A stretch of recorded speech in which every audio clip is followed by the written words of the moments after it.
Hi guys, good morning. So for today's vlog, I am going to do an unboxing and setup of this sound card.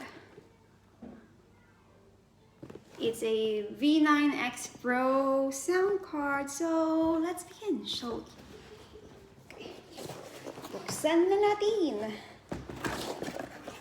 So we have a user manual.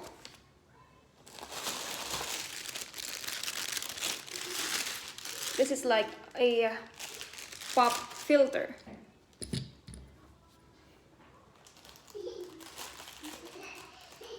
A charger, computer cable.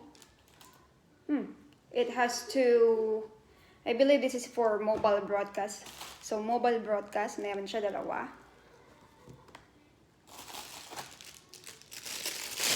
This is the, what is this? Microphone holder. Yeah. Microphone holder. Of course, ang ating microphone. By the way, the microphone that I choose is K20.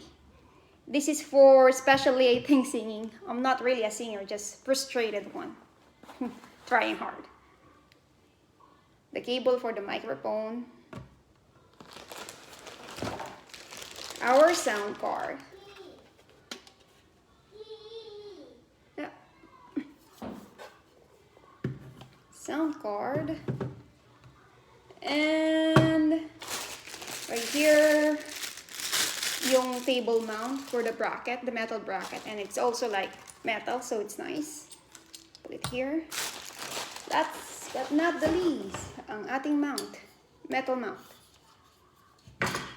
So let's try to set it up. So I'm going to set it up on this side of our table. First, I'm gonna put this. It's the holder for the table, for the metal bracket. Like that.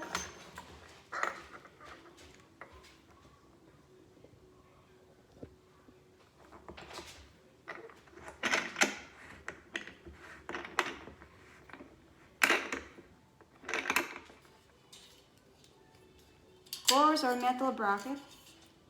Spread it. So this portion right here, this one, it goes to here. So I'm gonna set it up like that. Yeah. And fasten it tight. So as you see guys, ano na siya, nakakabit na siya. It's securely installed. Then, kakabit natin yung microphone holder in here.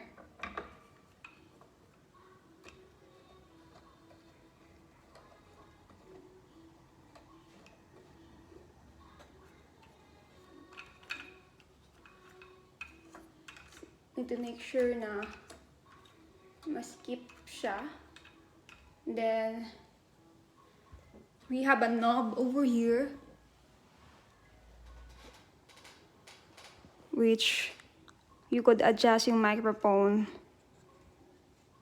So, pwede siyang paikutin na ganyan, depending on how you like it. This knob.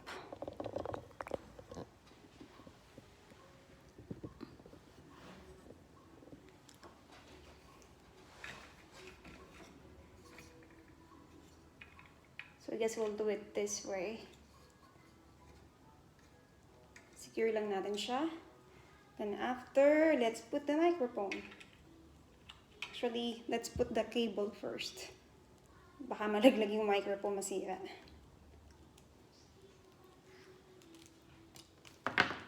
Yung cable. And then, install it with the microphone. Once nakakabit na siya. Yan. Pwede nyo ilagay dyan. Then, pwede nyo siyang sikipan dito. Para hindi siya gumagalaw. So, we could also adjust yung bracket natin like that.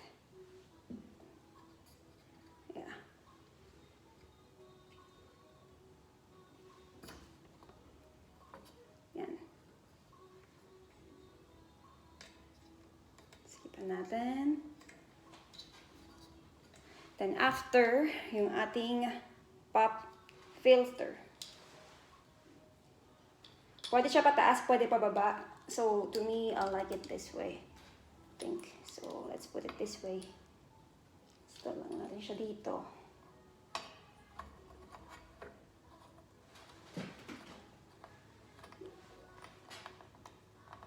Make sure na securely fastened. Once na naka-install na siya, then you could fix it like that. Yan. Naka-install na siya. That's how it looks like. Now, we'll just put this on the side para hindi makalat. Then we'll take the mobile broadcast, the wire for the mobile broadcast. In user manual, it says in here that you could actually have one mobile broadcast. That's in one option. Second option is yung two mobiles broadcast at the same time. Or you could have like computer or one mobile, one computer. For me, I'm gonna try like a one mobile broadcast, but I'm gonna be using another phone as well as an audio or yung background music.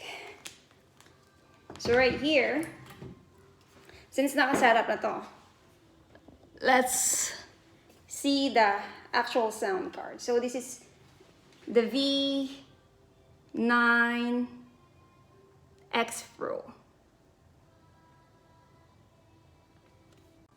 Now we're gonna set up our sound card. So we're gonna power it on. We're gonna press and hold this for 3 seconds or 2. Now it's on. We're going to connect it to the phone. Here are kanyang connection. So one will go in phone 1. Ito yung gagamitin natin for video or to record. Then another one will go for the audio. If we're going to record like a music or you need an audio background, this is the one that goes here sa audio. And then of course yung ating mic, connect it in mic 1.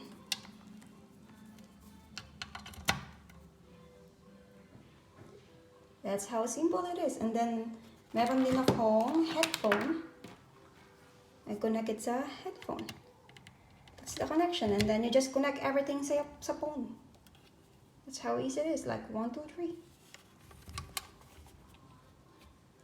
So by the way guys, the V9X Pro, it has a Bluetooth function, so you could connect it to your Bluetooth. Once you open tinurn on yung Bluetooth nyo, makikita nyo doon yung sound card, and then you just connect it, and then it will connect.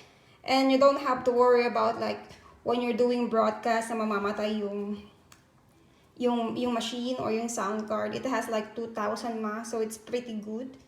And then this side of like this part of ng sound card, like the USB OTG, if you connect it to the computer, mag-charge din siya, so no need to worry about losing connection. So let's try this.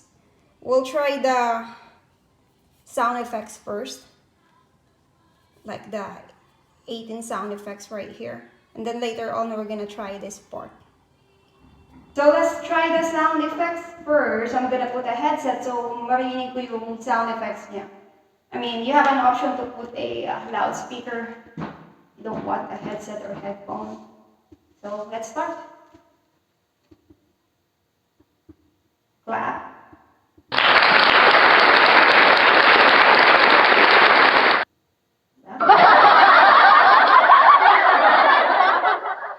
Victory. Victory!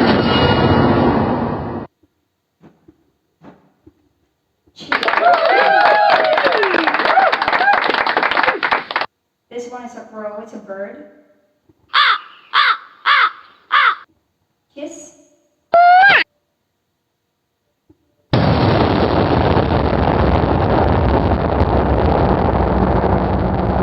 Samba.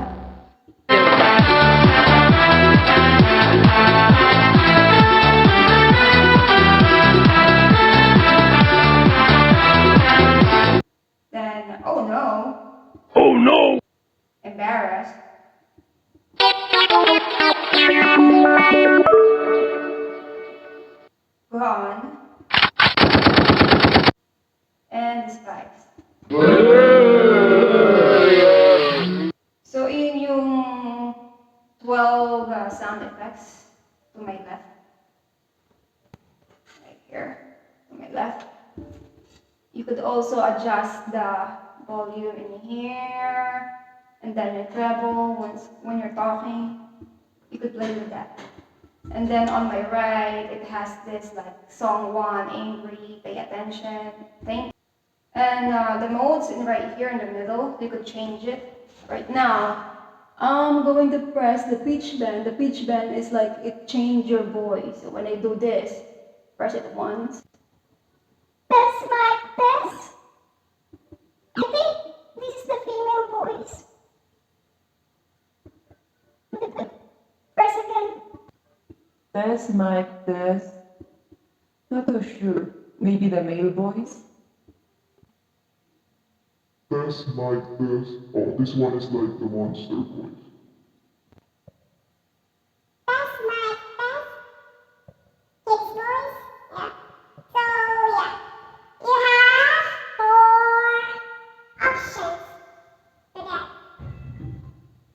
So yeah, we are going to test the microphone. Oops, no pitch bend pa siya. So let's turn it off first. Yung pitch bend. So you just press it until like yung button niya is there's no more like red color. It turns to like normal one. Yeah, so naka-off na siya. So let's test the microphone. Hello, good morning everyone. How are you doing today? So I guess the mic is pretty good. I put the denoise button. Right now I'm gonna try it with like MC. Hello, test mic test. How you doing everyone? Yep, it changed it. I could play with, you know, yung 5 small buttons in here which you could control yung pitch bend nyo, yung treble, yung bass. Now let's try yung sweet sound naman sa mic. This one, sweet sound. Hello, that's my test. How you doing everyone? It does change, I think it does change your voice though. It makes it a little bit of like sweet. And then you have the dodge. I think this is like when you're recording a music or video. It does like do the skipping. Also have like a silence function. And the sing function. As I said a while ago, yung sa middle button niya, it has like different function depending on your needs. So it has like chat, sing, auto-tune, sweet sound, MC. It has a denoise to at least minimize or remove yung unnecessary noise while we're broadcasting or recording. Then the dash, pitch blend, and then silence. So right now, I'm going to try to record a song. So yeah guys, I'm going to try to record a song and we're gonna put this in the sing with the noise function so hindi niya ma-record yung unnecessary noises sa ating paligid. And I'm going to use this other phone as our background music or karaoke. I'm just going to use YouTube to search for karaoke song and I'm going to add like sound effects in between so you'll see how it works. And pasensya na po sa boses. Babala. Babala, hindi po ako singer. Kaya, pagpasensyahan niyo na po. Let's begin.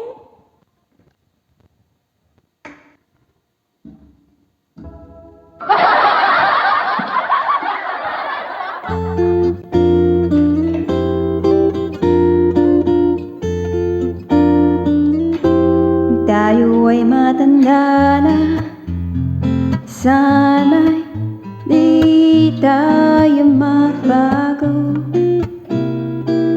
Kailanman, nasaan man ito ang pangarap ko. Makuha mo ba kayang ako'y hakan at yakapin? Hanggang sa pagtanda natin. Nagtatanong lang sa'yo